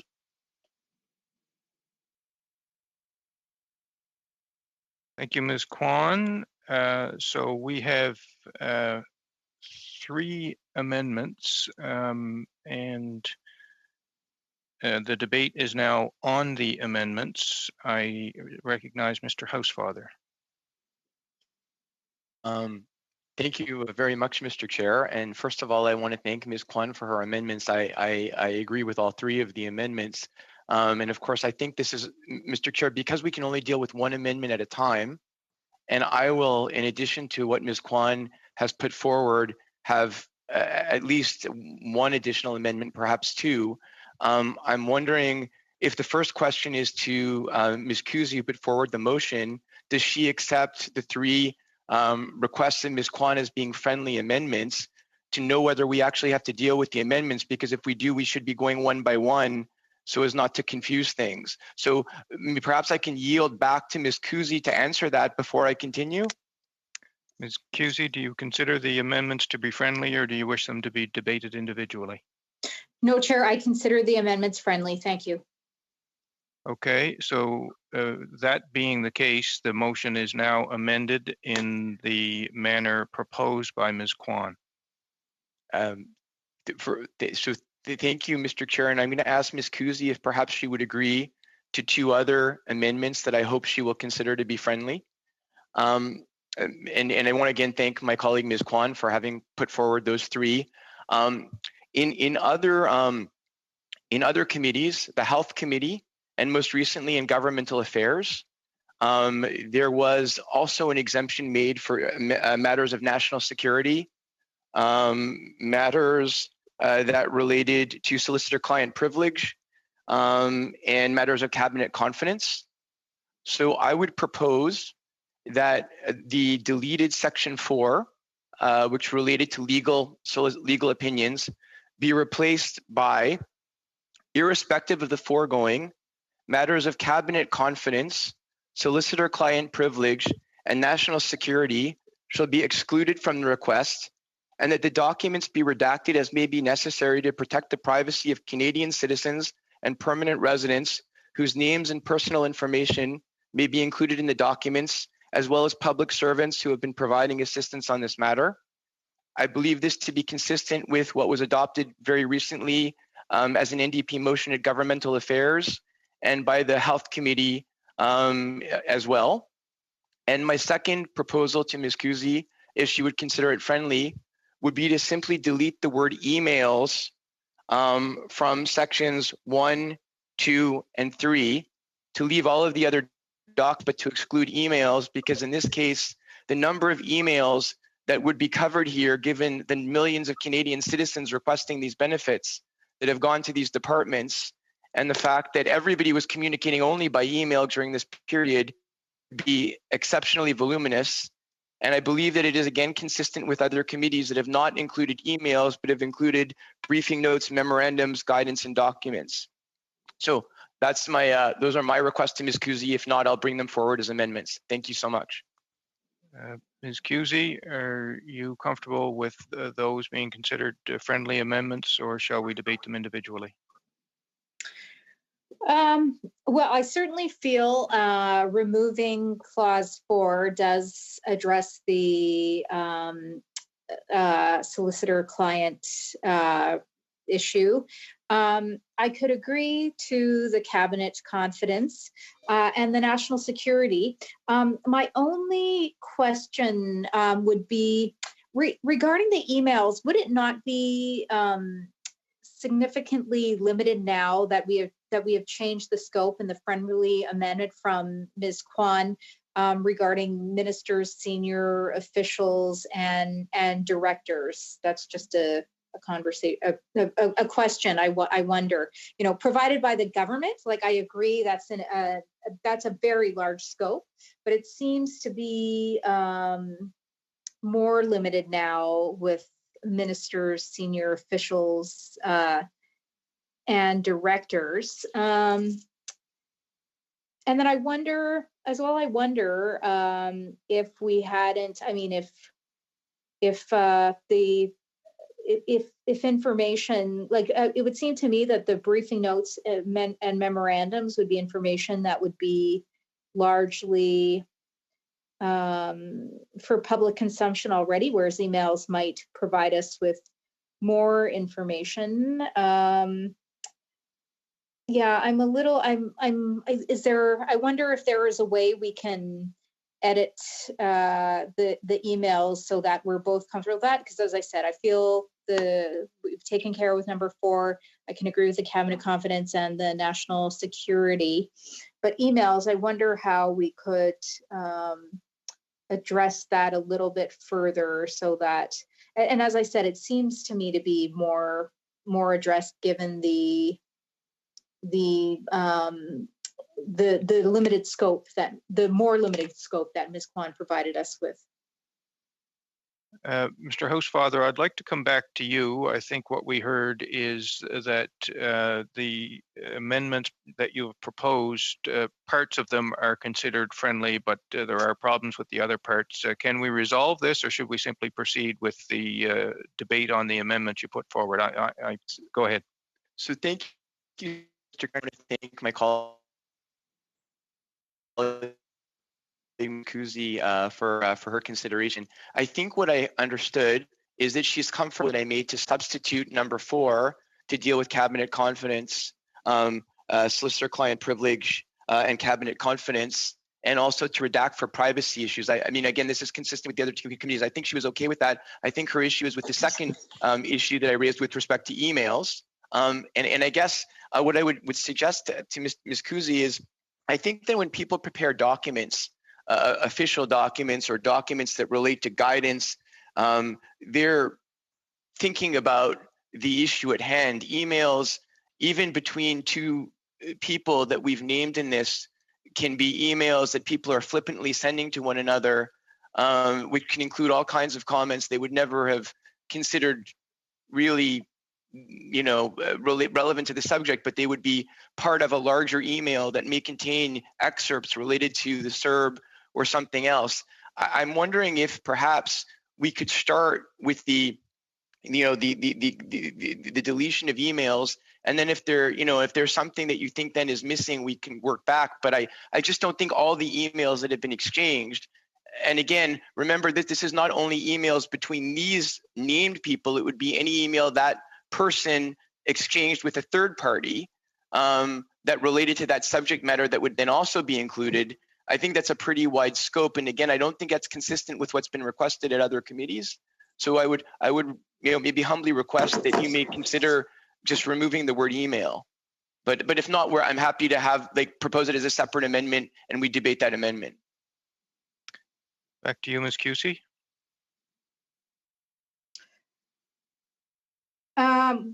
Yeah, oh, I'm sorry. Are we still there? I'm seeing the House of Commons. We can hear you. Oh, good. Okay. Yeah, as I said, I don't, yeah.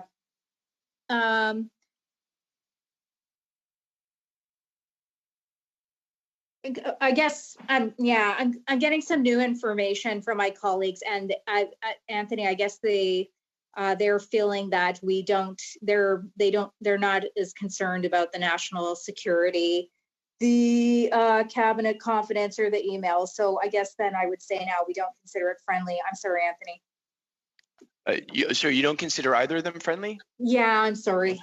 Okay. Okay. So le débat est... So the debate is on the two amendments as proposed by Mr. Housefather. The first one is on the topic of cabinet confidence and national security, and the second one is on emails. So we will start with the first one, that is the amendment of Mr. Housefather, in order to amend the motion as described by him for matters of national security and of cabinet confidence. And Mrs. Chabot, you have the floor. Thank you. I didn't know if my raised hand was functioning well. Okay, I agree with the proposed amendments, especially concerning the emails and the confidence. The purpose offered by the Conservatives are laudable, but including all the public servants' emails doesn't make sense. The volume is too great, and we have to respect the rules. I think those amendments are justified, those amendments as proposed by Mr. Housefather, so I would agree with these amendments. On the motion to amend with respect to national security and cabinet confidence, please. Oui. Merci beaucoup, Monsieur. Thank you so much, Mr. Chair. As I said earlier, I propose this amendment because it's in accordance with what was proposed in other committees. I think that the concepts of client-lawyer privilege, cabinet confidence, and national security are important. It's reasonable, as my colleague just said, to say that documents should be withdrawn. If these amendments are carried, I agree with the current proposal. Just a sec now. So I just wanted to say again that I think this is a reasonable amendment because it's conforming to what other committees have done. I think we all accept that cabinet confidentiality, solicitor-client privilege, and privacy issues, as well as national security issues, are a reasonable carve-out to these type of motions. And I would again hope that everyone would support this. And I think that's all I have to say. Mr. Albus on the amendment. Yes, thank you. I'll be as brief as possible. Just in relation to this, we shouldn't just take what other committees have done and apply them holus bolus to our debate here today. First of all, this is the Canadian Emergency Response Program. It is very clear what Parliament decided, and there is no national security issues with simply discussing taxpayer money and how the program was implemented. There is nothing in here that would put the government or the Canadian people at risk, other than political risk maybe, but certainly not national security risk. Second, client solicitor privilege wouldn't be a case because again, if a government could utilize solicitor client privilege, all they have to do is discuss it with the justice minister or one of their lawyers, and suddenly they could utilize that provision on some of these cases. And I see the chair is maybe disagreeing with me, but again, this is public money that has been spent in large amounts. And perhaps if the government had been a little bit more forthcoming with answers to many of the questions we've had at the COVID-19 committee, or perhaps if we had a full parliament where we could put order paper questions, we wouldn't need to have such wide open production orders. The last thing I will say, Mr. Chair. Thank you, Mr. Albus. No, I have one more brief thing to say. In response to the concerns about emails of individuals, Member of Parliament Kwan has already clearly indicated exactly what the scope will be. This is specifically to senior officials and senior elected officials. So I really just, I think quite highly of Mr. Housefather. But in this case, we should not be applying the thinking of one committee to our own. Thank you, Mr. Albus. Ms. Kwan, please, on the amendment that touches national security and cabinet confidence, please.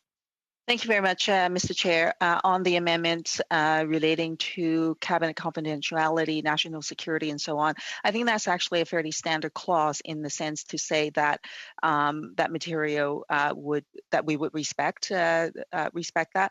So from that perspective, I would support that amendment. However, on the issue around the emails, that issue, because I think the scope of the volume of the material would be limited because we're limiting the scope of what this motion or who this motion would apply to. And so therefore, I think accessing emails would be fair. And I think, so from that perspective, I would not support the email amendment. So Mr. Chair, if we can separate out the two amendments for the voting purposes. They Just are to separate. be clear, I believe they're separate. They're two separate issues. So this was only on the national security one right now. Okay, so anyway, so that's my perspective, Mr. Chair. So when it comes to voting on the amendment, I will proceed as I stated. Thank you. Thank you, Ms. Kwan. And Mr. Housefather is correct. The debate right now is on the first of his two amendments, which touches on national security, cabinet confidence. Once we've dispensed with that, we'll deal with the second amendment that touches on emails. Okay, I see no further interventions on the first amendment. Therefore, we are ready to call the question. So the question before the committee is that the motion as presented by Ms. Cusey, as amended by the friendly amendment from Ms. Kwan, be further amended as proposed by Mr. Housefather, and that amendment is irrespective of the foregoing matters of cabinet confidence, solicitor-client privilege, and national security shall be excluded from the request that the documents be redacted as may be necessary to protect the privacy of Canadian citizens and permanent residents whose names and personal information may be included in the document, as well as public servants who have been providing assistance to this matter. Mr. Housefather, do I have it right? Yes, Mr. Chair. I do. That's the question. We will now proceed to a standing vote. Madam Clerk. Mr. Chair. Sorry, I was just point of order from Ms. Falk. Yeah, sorry. I just want clarification. I understand cabinet confidence and security, but I also heard emails in that amendment. So I thought they were separate. Mr. Chair? Yes, Ms. Falk, the second amendment that was put forward by Mr. Housefather that is not presently before the committee, but will be once we've dispensed with this one, is that the word emails be deleted from sections 1, 2, and 3, and that the words "and dated" added to sections 1, 2, and 3 after the words emergency response benefit. So that specifically deletes emails. There is reference to emails in this, but the two issues are different. Thank you for the clarification, Chair. Mr. Housefather, did you have a further point on that? No, I just missed our, sorry, Mr. Chair. I just wanted to say that what this one essentially means, there's no reference to emails, but personal information, meaning that if somebody's a Canadian citizen has emailed one of the people that is in the scope of this, that their name or telephone number or email address would be redacted from the document, even though the thrust of what they said would be there, but you would remove their personal information. That's what's meant here, but it's not related to the other thing we were talking about eliminating emails. That would be a separate amendment. Thank you. There being no further interventions, we will now proceed with the question by way of recorded vote. Madam Clerk, please. Thank you very much, Mr. Chair. I have Mr. Dong. That's a yes. Thank you. Mr. Long. Yes. Mr. Turnbull. Yes. Mr. Vaughn. Oh, you were muted there. I see a yes. That's okay. Mr. Housefather. Yes. Mr. Albus. Nay. Miss Falk. Nay. Miss Cusey. No. Mr. Viss. Nay. Madame Chabot. Oui. Madame Kwan. Yes. Yeas pour 7-7, nays contre 4-4. Thank you. We will now proceed with the second amendment proposed by Mr. Housefather. That is that the motion as amended be further amended and that the word emails be deleted from sections 1 and 2 and 3, and that the words "and dated" be added to sections 1, 2, and 3 after the words Canadian Emergency Response Benefit. If you wish to speak on the amendment, please use the raise hand function. Seeing none, sorry. Seeing Chairman? one, Mr. Housefather. I've already dealt with the issue of why I believe the emails should be removed. I just wanted to explain the "and dated" because we haven't discussed that. I just think that's a missing word. That's just a technical cleanup because it doesn't explain in the motion. It just says documents between March 1, 2020 and May 28th, but it doesn't say sent, received, or dated. So I just am cleaning up the wording to use the word "dated." I don't consider that to be substantive. The only substantive change is the issue to remove emails. So I just wanted to clarify why I added the words "and dated." I just think there's words missing from the resolution to specify so that when they search the documents, they can figure out what documents to actually go to. Thank you, Mr. Housefather. Is there any further discussion on the motion? Seeing none, we will proceed with the question by way of recorded vote. Madam Clerk. So this is on the amendment that I just read to further amend the motion. Madam Clerk. Thank you. I have Mr. Dong.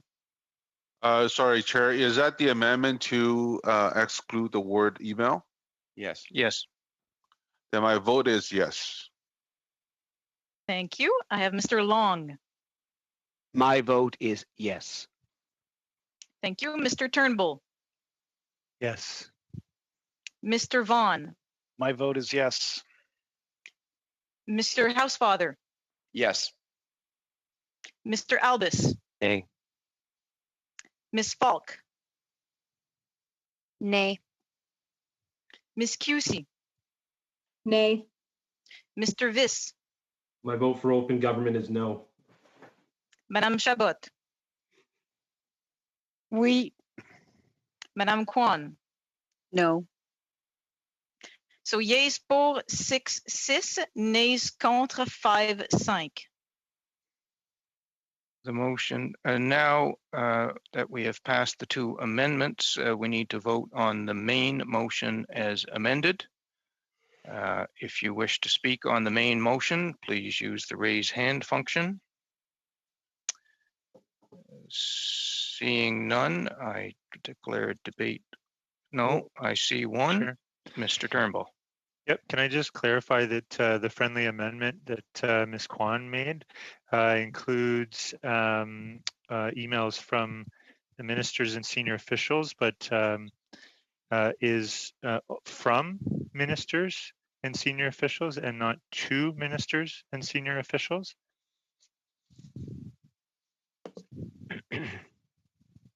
Ms. Is that Kwan, correct? Ms. Kwan, do you care to respond to that? Thank you. I would assume that is from and to, actually. I don't actually have the original motion in front of me, but the intent of my amendment is to limit the scope is not involving every single individual within the ministry, but rather for it to be limited to the ministers, to the minister and the senior officials. Does that help? Yes. Thank you.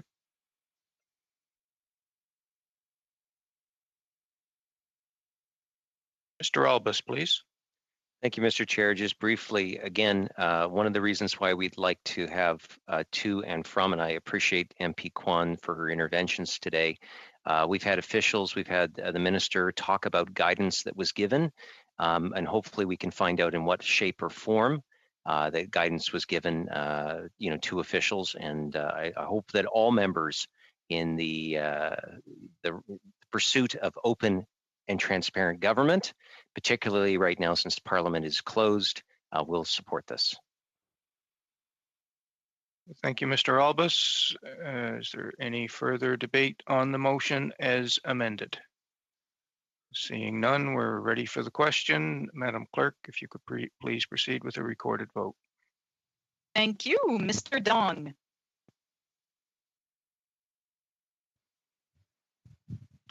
I'm sorry that could you repeat the vote again? Mr. Dong, this is a vote on the motion as amended.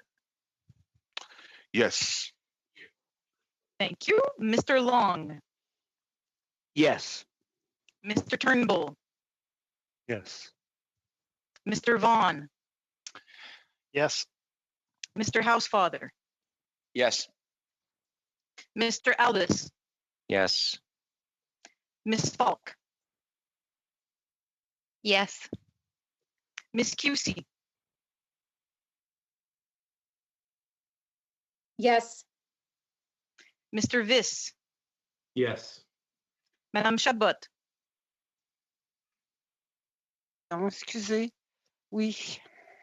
Merci. Madame Kwan. Yes. So yeas pour 11, nays contre none, 0. Thank you very much, Madam Clerk, and to our witnesses, thank you very much for your patience. Thank you very much for your statements. I sincerely regret. Point of order. Yeah, where's that coming from? It's coming from Mr. Vaughn. Go ahead, Mr. Vaughn. In the future, when we invite Canadians to take time out of their lives and their busy schedules to provide us with advice, and we are open to questions to get more information to deepen our understanding of the perspectives advanced. Is it possible for us to as a matter of practice, especially in this time of Zoom calls, to delay these procedural housekeeping motions, especially where we have broad consensus, to not waste the time of advocates and experts, so that we can hear from them and in an open parliament do our work as parliamentarians. I would like to apologize personally to the two guests, but I just think that we have a way of managing this better that doesn't put the lives of the Canadians we ask to contribute to our work in a place that I find quite uncomfortable and quite, in fact, a little discourteous to their time. Okay, Mr. Vaughan, there are three others that want to speak on your point of order. If I may, the point that you raised is one that I believe would be appropriately dealt with at the subcommittee on agenda and procedure, and I would be happy to raise it there. But there are others that want to speak on your point of order. Ms. Kwan, Find that please. acceptable. Ms. Kwan, please.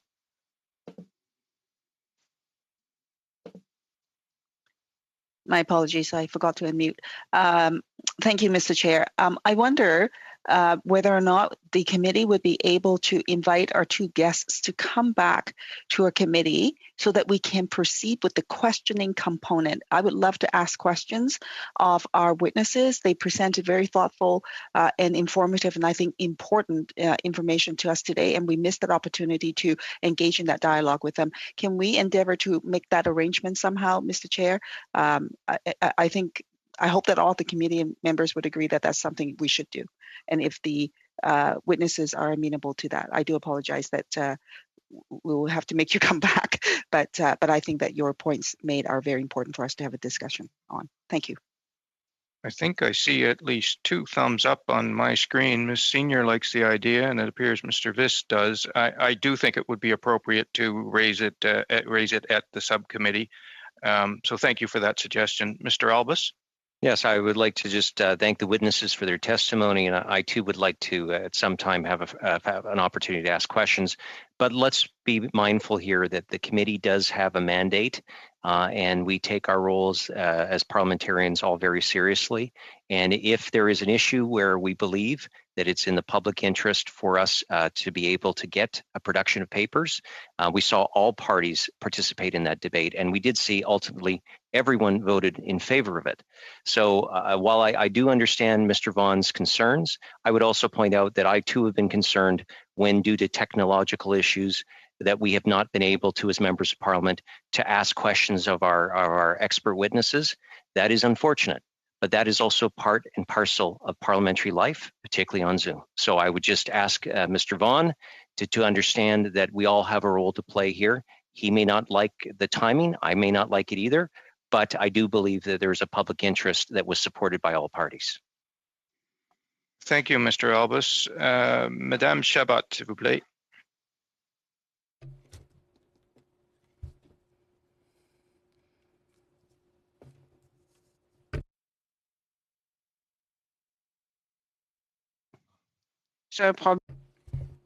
Can you hear me? I had a problem. I almost have no battery left. What I want, well, this motion, we received it, and we had heard about amendments. The only thing we didn't know, Mr. Chair, is when this motion would be tabled. So it was done today. It was done during the second hour of our committee meeting. Yes, it's important to have that kind of debate. However, we should be able to ask questions to witnesses. So I think that in the future, we should find another way of doing for debating motions. We should not take away time from our witnesses. Thank you. Thank you. Put your hand up, and then it appears you may have taken it down, but I want to make sure I don't misunderstand. Did you wish to intervene? No, thank you, Mr. Casey. I'll reserve my comments. Thank you very much, everyone. We actually do have a formal meeting of the subcommittee now set for next week. Be assured that we will take these matters up there. Once again, thank you to the witnesses. It sounds like there's a fair chance that we may be seeing you again if you're interested in that, and that's what carries the day. So with that, thanks again for your patience. We'll see you soon. Have a nice weekend. We are adjourned.